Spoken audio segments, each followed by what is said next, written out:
사무엘상 25장 23절에서 28절까지 함께 봉독하겠습니다.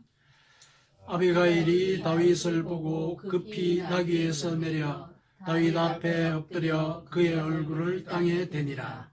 그가 다윗의 발에 엎드려 이르되 내 주여 원하건대 이 죄악을 나 곧 내게로 돌리시고 여종에게 주의 귀에 말하게 하시고 이 여종의 말을 들으소서. 원하옵나니 내 주는 이 불량한 사람 나발을 개의치 마옵소서. 그의 이름이 그에게 적당하니 그의 이름이 나발이라. 그는 미련한 자니이다. 여종은 내 주께서 보내신 소년들을 보지 못하였나이다. 내 주여 여호와께서 살아계심을 두고 맹세하노니 내 주도 살아계시거니와 내 주의 손으로 피를 흘려 친히 보복하시는 일을 여호와께서 막으셨으니 내 주의 원수들과 내 주를 해하려 하는 자들은 나발과 같이 되기를 원하나이다. 여종이 내 주께 가져온 이 예물을 내 주를 따르는 이 소년들에게 주게 하시고 주의 여종의 허물을 용서하여 주옵소서. 여호와께서 반드시 내 주를 위하여 든든한 집을 세우시리니 이는 내 주께서 여호와의 싸움을 싸우심이요 내 주의 일생에 내 주에게서 악한 일을 찾을 수 없음이니이다. 들어오시죠. 네.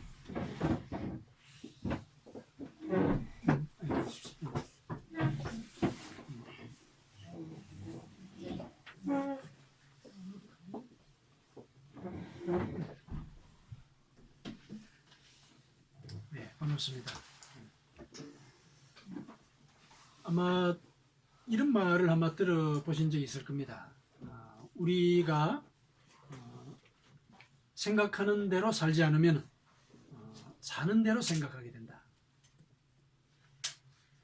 이 말은 이제 프랑스의 소설가이자 비평가인 폴 무르제가 자기의 소설 작품 속에서 이렇게 일러준 말인데, 이 말의 이 의미는 우리가 생각 없이 살게 되면은 내키는 대로 살게 된다, 그런 뜻입니다. 그런데 우리가 가만히 돌아보면은 우리가 아무리 바쁘게 산다 하더라도 아무 생각 없이 살지는 않습니다. 여러 가지 생각들을 하고 또 여러 가지 계획도 하고 여러 도모를 하면서 삽니다. 그러나 그런 여러 가지 생각들 가운데 과연 내가 무슨 생각을 하면서 사는가, 이것이 중요하다, 그런 뜻입니다. 일반적으로 우리가 얘기를 하자면은 이제 그 말은 우리가 일상생활을 살아가면서 일상의 삶을 도덕적인 가치로 성찰하면서 사느냐, 이런 문제를 우리가 생각을 하게 합니다. 또 이 말을 우리가 하나님을 믿는 자로서 이해를 한다면 우리가 일상생활을 살아갈 때 과연 하나님의 뜻을 쫓는 그런 삶을 살아가느냐, 이런 것을 이제 우리가 생각을 하게 됩니다. 이와 같이 우리가 도덕적으로나 혹은 또 영적인 어떤 지향을 우리가 갖고 살아야만이 그와 같은 생각이 우리의 삶에 영적인 의미를 부여하고 또 거룩한 질서를 갖게 만드는 그런 은혜를 베풀게 된다, 이렇게 우리가 생각을 하시면 되겠습니다. 오늘 본문은 우리가 무슨 생각을 하면서 살 것인지, 그리고 우리가 생각을 하면서 산다는 것의 그 의미와 또 그 효과가 어떤 것인지, 이것을 같이 한번 살펴보는 기회를 우리에게 주었습니다. 그래서 함께 이 말씀을 묵상을 하면서 우리의 영혼을 풍성하게 만들고 우리의 삶을 생명력으로 충만하게 만들 그런 길을 함께 모색해 보십시다. 오늘은 이 나발이라고 하는 사람의 아내인 아비가일, 이 사람의 이야기를 좀 해보겠습니다. 지난주에는 우리가 나발에 대해서 우리가 집중을 해서 같이 생각을 했었는데요. 그녀의 남편인 나발은 심히 부한자였다. 굉장히 큰 부자였습니다. 그런데 이 부자였던 나발은 굉장히 자기 중심적이었던 데다가 또 재산만을 중시하는 그런 삶을 사는 사람이었습니다. 이 남편을 두고 그의 아내인 아비가일은 미련한 자입니다. 오늘 본문에 보니까 그는 미련한 자입니다 하고 이렇게 이제 얘기를 하는 것을 우리가 봅니다. 공교롭게도 이 나발이라고 하는 이름의 의미 자체가 미련하다, 어리석다, 그런 의미를 갖고 있습니다. 그러니까 그 이름대로 나발은 살아가고 있었던 것이죠. 나발이라고 하는 이 인물이 그와 같은 뜻을 갖고 있고 또 행동도 그렇게 한다라는 것을 성경이 우리들에게 일러주는 것은 그와 같이 사는 것은 어리석은 짓이다 하는 것을 구체적으로 명시하고 있는 그런 의미가 있습니다. 반면에 이제 아비가일을 살펴보면은 아비가일은 남편과는 달리 남편의 사고방식이나 또 삶의 태도와는 다른 삶을 살고 있었던 것, 그걸 우리가 알 수가 있습니다. 오늘 본문이 이제 그 말에 이제 증거가 되겠습니다. 오늘 본문의 내용을 먼저 정리를 한번 해보겠습니다. 아비가일이 다윗을 만나러 서둘러 길을 떠났습니다. 뒤에 나귀를 끌고 갔었는데 나귀 등에는 이제 여러 꾸러미에 이제 빵, 그다음에 무화과, 금포도, 그다음에 포도주 이런 등등 군량으로 쓸 수 있는 이런 음식들을 가득 실었습니다. 왜 이렇게 군량을 많이 이렇게 갖고 갔느냐 하면은 목자들이 이 아비가일에게 일러주었습니다. 다윗이 군대를 이끌고 남편 집안을 처단하러 온다. 이렇게 이제 얘기를 해 줬기 때문에 그 다윗을 진정시키기 위해서 이제 군량을 꾸려서 가는 겁니다. 지난주 말씀에서 우리가 그 배경을 조금 이렇게 끌고 온다면은 나발이 다윗이 보낸 부하들을 박대를 하고 모욕을 했던 이제 그런 사례가 있었습니다. 다윗은 자신의 군대가 나발의 양떼를 지키는데 크게 기여를 했고 또 그런 은혜를 베풀었다고 생각을 했기 때문에 이제 나발이 양털을 깎는 그 시점을 맞추어서 부하들을 보냈습니다. 그래서 이렇게 물자가 풍부한 이 시점이니까 이 굶주린 군대에게 군량을 조금 협조를 해 주십시오 하고 예를 갖추어서 부탁을 하도록 했습니다. 그래서 부하들이 이제 다윗이 이런 데로 가서 부탁을 했는데 나발은 다윗이 누구냐? 요새 보니까 이 종들이 주인을 떠나가지고 이 불량배 이 그룹을 만들어가지고 이렇게 사람들을 갈취하는 이런 일들이 많은데 그런 종류의 인간들이 아니냐 하면서 이렇게 모욕을 하면서 부하들을 이제 내쫓던 그런 상황이 있었습니다. 그 얘기를 이제 부하들로부터 들었던 다윗은 굉장히 화가 났겠죠. 그동안 부하들을 통해서 그 나발의 양떼를 지키는데 왜냐하면 광야에서 양떼를 지키다 보면은 약탈이 벌어지게 되고 약탈이로 하는 것이 얼마나 큰 피해를 끼칠지는 아무도 예측할 수 없는 그런 상황 속에서 군대가 그것을 보호를 해줬는데 그 언덕도 모르고 게다가 인간이라면은 지금 현재 잔치가 막 벌어지고 있단 말이죠. 양털을 깎는다 했을 때는 양털 깎는 사람들의 비위도 맞추고 기분도 잘 이렇게 맞춰줘야 되기 때문에 잔치를 많이 벌여줍니다.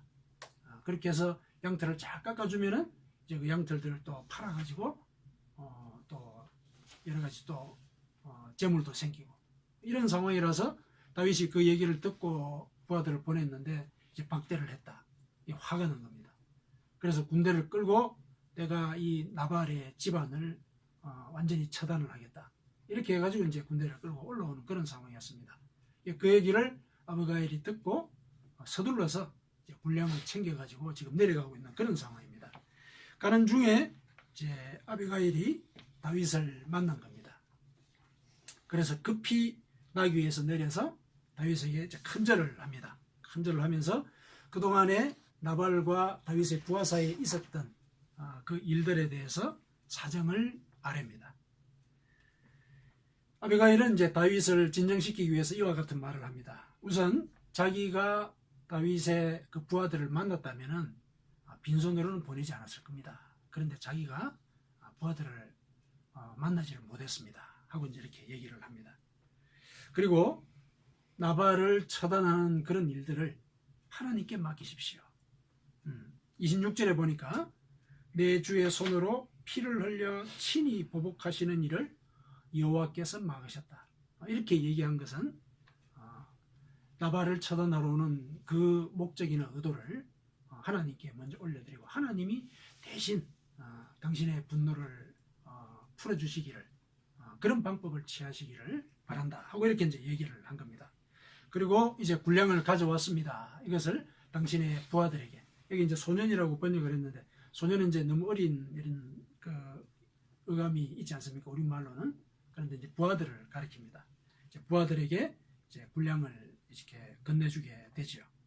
그리고 이와 같이 다윗이 친히 군대를 이끌고 오게 된 것은 자신의 불찰입니다. 또 자신의 허물 때문입니다. 하고 다시금 용서를 구합니다.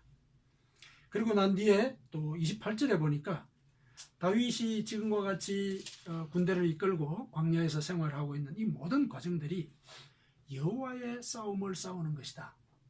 그리고 내 주의 일생, 이 내 주라고 하는 것은 이제 다윗을 다 가리킵니다. 내 주의 일생에 내 주에게서 악한 일을 찾을 수가 없습니다. 이렇게 얘기를 합니다. 이어서 여호와께서 반드시 내 주를 위하여 든든한 집을 세울 것이다. 여기서 든든한 집을 세운다는 얘기는 든든한 왕조를 창단할 것이다. 이렇게 이제 축복까지 하는 이런 얘기를 건네게 됩니다. 이렇게 아비가일이 다윗에게 일러준 이 말을 곰곰이 생각을 해보면은 이 아비가일은 남편인 나발과는 다른 생각 또 다른 생활 태도를 갖고 살았다 하는 것을 우리가 짐작을 할 수가 있습니다. 먼저 아비가일이 복수를 하나님께 맡기라고 다윗에게 이렇게 암시를 한 것이죠. 암시를 했던 것은 실은 다윗이 늘 평상시에 기도하던 그 기도의 내용과 상통합니다. 다윗은 자기를 공경에 빠뜨리고 위협하는 그런 원수에 대해서 자기가 직접 나서서 처단하기보다는 늘 하나님께서 내 원수를 대신 갚아주십시오. 이렇게 늘 기도를 했습니다. 시편에 보면은 그런 기도가 여러 군데 나옵니다.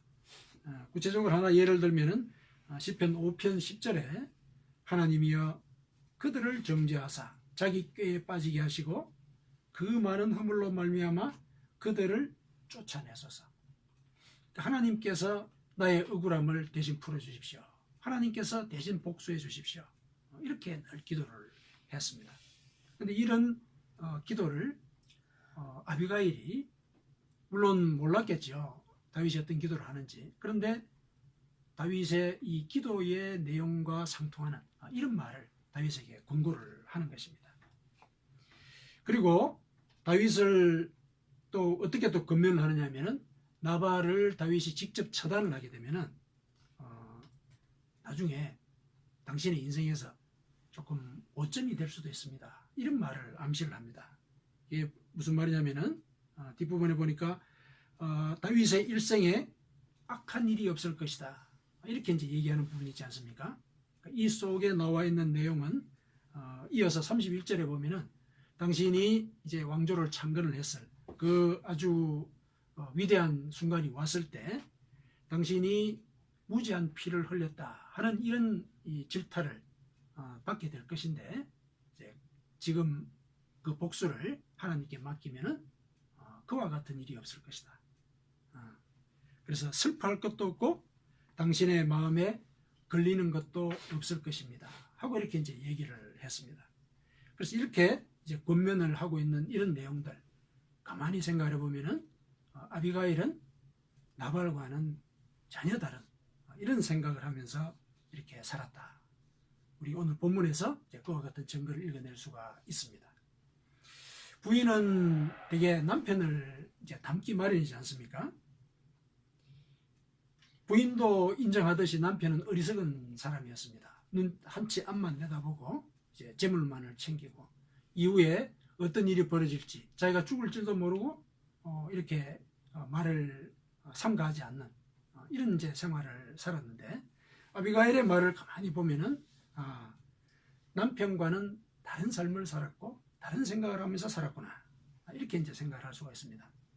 이와 같은 말들을 다시 한번 우리가 살펴볼 때 과연 아비가일이 다윗을 만난 그 순간에 이런 말들을 생각을 해냈을까? 혹은 나귀를 타고서 서둘러서 다윗을 만나러 오는 그 짧은 순간에 그와 같은 생각을 해냈을까? 과연 이제 초인적인 일인데 과연 그랬을까? 우리가 이렇게 생각을 해볼 때 이렇게 급박하고 위급한 상황 속에서 이와 같은 말을 할 수 있었다는 것은 그녀가 평상시에 이와 같은 생각을 하면서 살았다.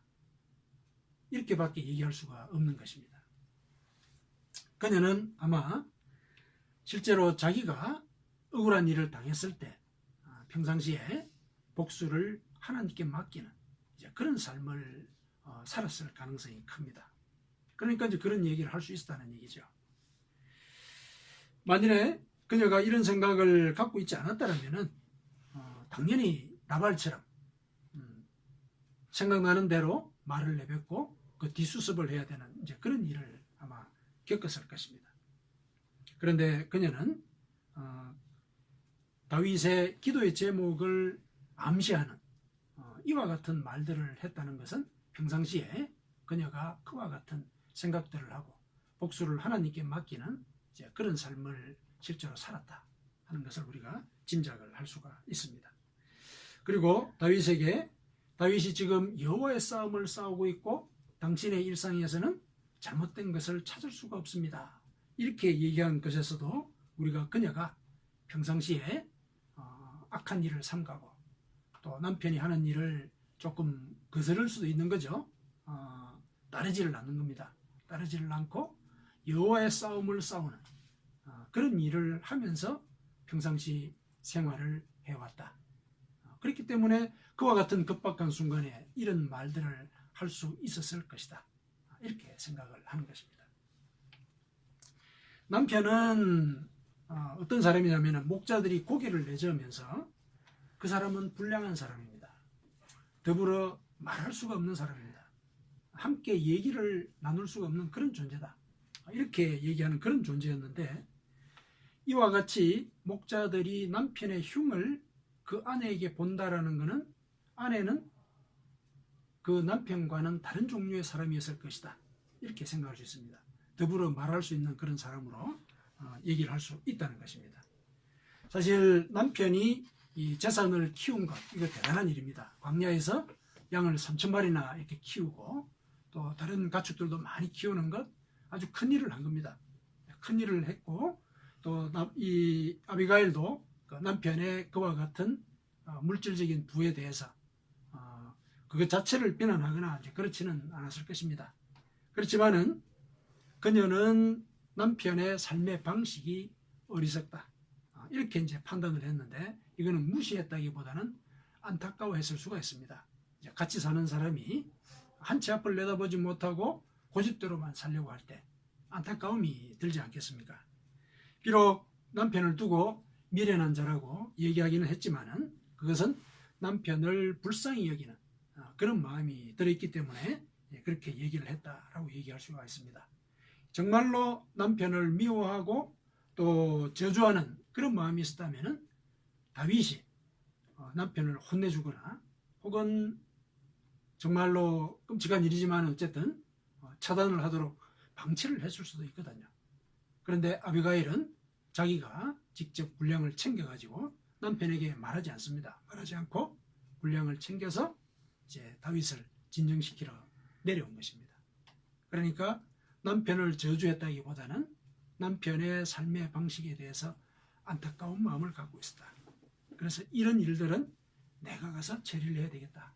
이런 판단을 하고 일을 이제 시작을 했고 다윗에게 용서를 빌고 또 그 상황을 진정을 시키는 이런 이제 결과를 이끌어낸 것입니다. 아비가일은 남편이 지배하는 그런 사회 속에서 그 질서가 주는 안락함에다가 몸과 생각을 맡기고 사는 그런 사람은 아니었습니다. 평소에 그녀는 하나님의 뜻을 늘 생각하면서 살았습니다. 그래서 다윗에게 이와 같은 권고를 할 수 있었던 것입니다. 아내인 아비가일은 이와 같은 평상시의 생활 태도와 생각 때문에 이제 남편을 살렸습니다. 그리고 다윗으로 하여금 무죄한 피를 흘리지 않도록 이런 영적인 일종의 큰 임무죠. 이런 임무까지도 해낼 수 있게 되었습니다. 평상시에 하나님의 뜻을 늘 묵상하고 생각하면서 사는 사람들은 이렇게 사람의 생명을 살리는 그런 사람인 것입니다. 공교롭게도 이 아비가일의 이름이 무슨 뜻이냐면은 아비 그러면 나의 아버지라는 뜻입니다. 나의 아버지, 가일은 기쁨이다 이런 뜻입니다. 그러니까 나의 아버지는 기쁨이시다 이렇게 얘기했을 때 아마 딸이 태어났을 때 아버지가 참 기뻐하셨다 하는 이런 의미가 그 이름 속에 들어있는 것입니다. 그러니까 아비가일이 이와 같은 행동을 하는 것을 하늘에 계신 하나님 아버지께서 보셨다면 아비가일은 그 이름의 의미대로 사는 아이구나. 내가 보기에 하늘 아버지가 보시기에 참으로 기쁜 일을 하는 아이구나. 그러니까 당신의 뜻을 쫓아서 그렇게 살면서 사람의 생명을 구하는 그리고 하나님의 종이 죄에 빠지지 않도록 인도하는 이런 일을 했으니까 너는 너 이름대로 참 나의 기쁨이구나. 이런 제 의미를 우리가 그 이름에서도 읽어낼 수가 있습니다. 그러니까 하나님의 뜻을 늘 묵상하면서 살고 그것을 실천하려고 노력하는 것이 일상생활 속에 있는 사람들은 사람의 생명을 살릴 뿐만 아니라 하나님도 기쁘게 하는 그런 삶을 산다는 것입니다. 이런 사람들은 이제 성경 속에서만 존재하는 건 아닙니다. 우리가 하나님을 믿는다고 했을 때 다른 일반 사람들과 이렇게 구별된 의식들을 많이 갖기는 하는데 물론 그 필요하지만은 그것 때문에 일반 사람들도 우리와 흡사한 도덕적인 생각을 하지 못할 것이다 라고 생각하는 것은 잘못된 것이죠. 그래서 우리도 그들과 같은 세상을 살기 때문에 그들과 동료로서 함께 살아가되 하나님의 뜻을 먼저 우선하는 그런 삶을 살아야 됩니다. 왜 이런 말씀을 드리냐면은 이러한 존재가 세상을 살린다라고 하는 것은 일반 사람들도 그리워하고 있고 또 기대하고 있습니다. 정호승이라고 하는 시인을 아마 아실 겁니다. 그분의 시 속에 이런 아비가일과 같은 존재를 그리는 그런 시가 하나 있습니다. 제가 하나 읽어드리죠. 봄길이라고 하는 시인데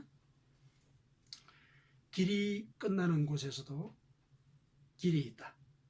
길이 끝나는 곳에서도 길이 되는 사람이 있다. 스스로 봄길이 되어 끝없이 걸어가는 사람이 있다. 강물은 흐르다가 멈추고 새들은 날아가 돌아오지 않고 하늘과 땅 사이의 모든 꽃잎은 흩어져도 보라, 사랑이 끝난 곳에서도 사랑으로 남아있는 사람이 있다. 스스로 사랑이 되어 한없이 봄길을 걸어가는 사람이 있다. 여기서 있다 이렇게 얘기한 것은 소원을 표명을 한 것이죠. 실제로 그렇게 있었으면 좋겠다는 겁니다. 길이 끝나는 곳, 또 강물이 멈추고 새들이 다 날아가 버리고 모든 꽃잎이 다 떨어진 그런 상황 속에서도 스스로 사랑이 되는 그런 사람이 있다. 이렇게 얘기를 하고 있습니다. 그런 사람은 스스로 봄길이 되는 사람입니다. 다른 사람은 좌절하거나 절망하거나 또 내키는 대로 살아간다 하더라도 한없이 봄길을 걸어가는 그런 사람이 있다는 것입니다. 다른 사람이 생각 없이 살더라도 자신은 자신의 삶의 지향을 지키면서 생명을 구하는 그런 사람이 있다. 그런 사람이 우리 사회에 있기를 바란다는 이런 시를 쓴 것입니다. 이처럼 한없이 봄길, 누가 뭐라고 얘기하든지 어떤 평가를 내리든지 상관없이 삶의 지향을 지키면서 그 삶의 지향의 울음을 생각하면서 살아가는 사람, 아비가일과 같은 이제 그런 사람인 것입니다. 자, 그러면 여기서 만일에 예를 들어서 아비가일이 평상시에 하나님의 뜻을 생각하지 않고 나발처럼 비슷하게 살았다.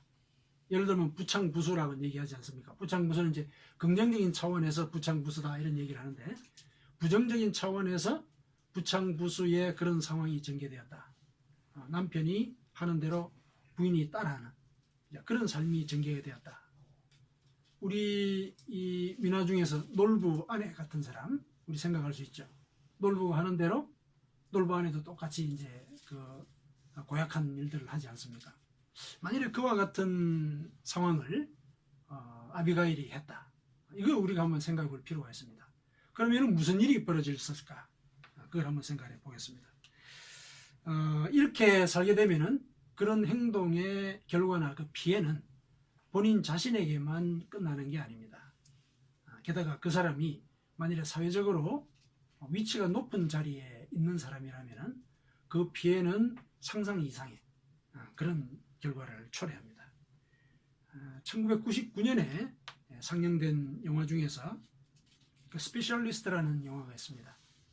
이 영화는 기록 영화인데 세계 제2차 대전이 벌어졌을 때 그 독일의 아돌프 아이히만이라고 하는 장교가 있습니다. 그 사람은 유태인 학살 모든 것을 기획을 했던 사람입니다. 강제 수용소를 짓고 유태인들을 어떻게 징집을 하고 또 어떻게 끌고 와서 어떻게 처리할 것인가 모든 것들을 계획했던 사람입니다.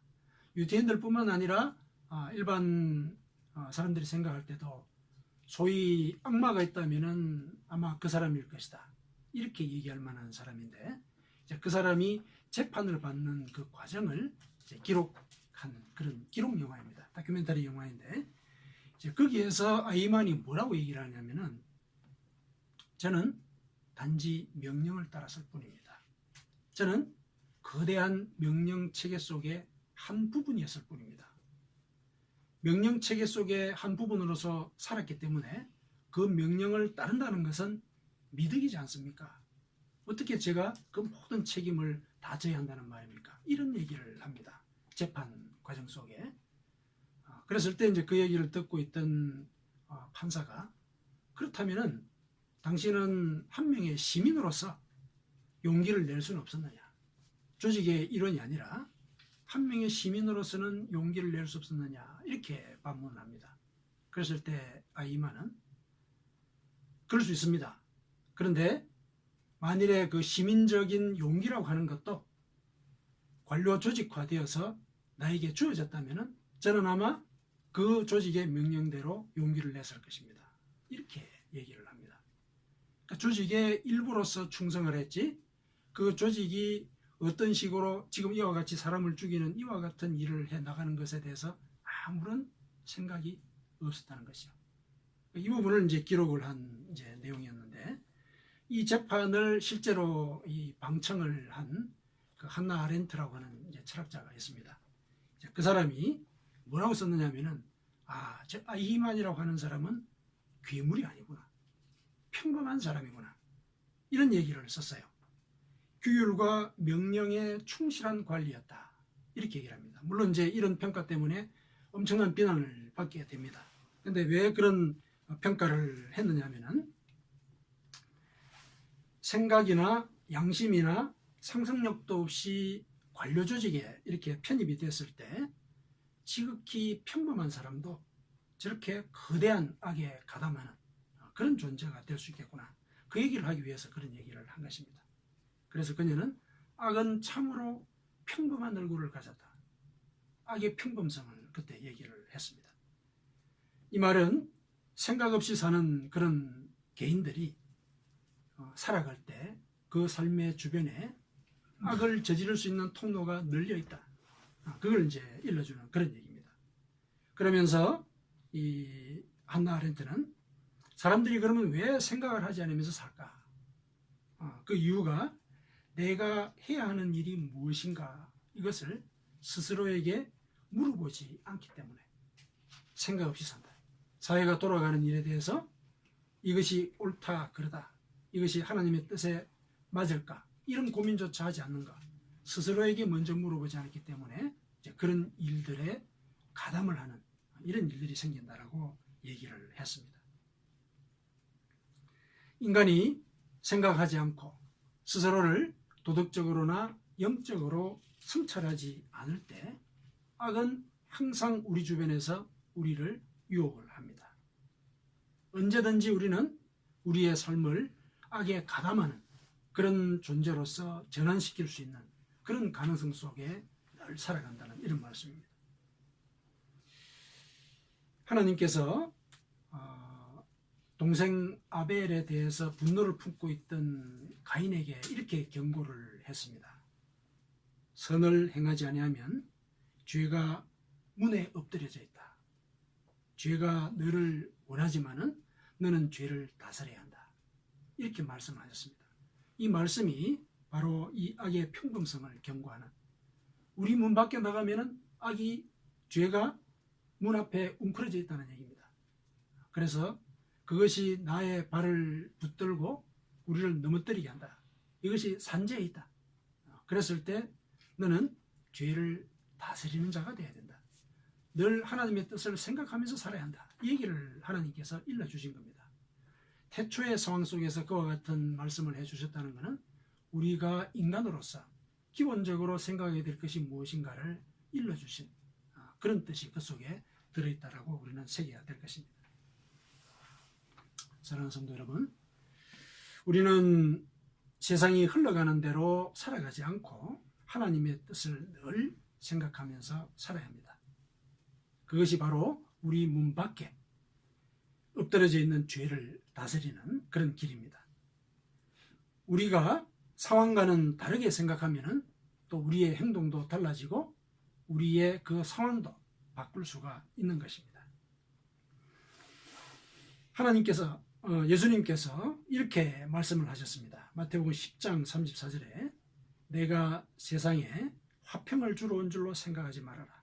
화평이 아니요 칼을 주러 왔다. 검을 주러 왔다. 그러니까 세상의 질서를 거스르는 하나님의 뜻을 쫓는 삶을 살도록 가르치기 위해서 내가 이 땅에 온 것이다. 이렇게 얘기를 하신 것입니다. 그것이 구원의 길이다. 세상이 요구하는 대로, 세상이 이끄는 대로 살아가다 보면은 그것은 패망의 길이다. 거기서는 화평이 큰 뜻으로 우리에게 주어진 것 같지만은 세상과 화평하는 것은 죽는 길이다. 구원의 길은 그 세상의 길을 거스르는 것이다. 이렇게 예수님께서 일러주신 것입니다. 아비가일이 이제 그랬던 것입니다. 아비가일은 남편이 주도하는 그런 세상, 자기 중심적이고 또 물적인 토대만을 중시하는 그런 질서와는 다르게 생각하면서 살았습니다. 그녀가 하나님의 뜻을 늘 생각하면서 살았기 때문에 그녀는 남편을 살리고 다윗이 범죄하지 않도록 하는 그런 일을 해낼 수 있었던 것입니다. 우리는 우리가 해야 하는 일이 무엇인지 우리 스스로에게 물어보고 늘 생각하면서 살아야 합니다. 그렇지 않으면 우리 속에 있는 아히만이 나발과 같은 그런 행동을 하게 되는 것입니다. 우리는 하나님께서 이 땅에서 주신 소명이 무엇인지를 늘 기억해야 됩니다.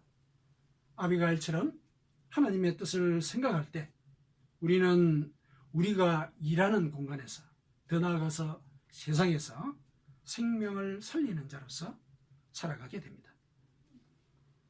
밤새도록 일하느라서 지쳐버린 제자들을 위해서 아침밥을 준비하신 예수님처럼 우리 가족과 이웃에게 따뜻한 위로와 회복을 선물하는 자로서 살아가게 되는 것입니다.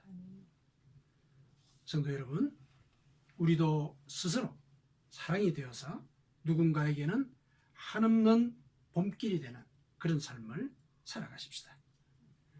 하나님 아버지께서 기뻐하시는 자, 또 다른 아비가일로서 살아가십시다.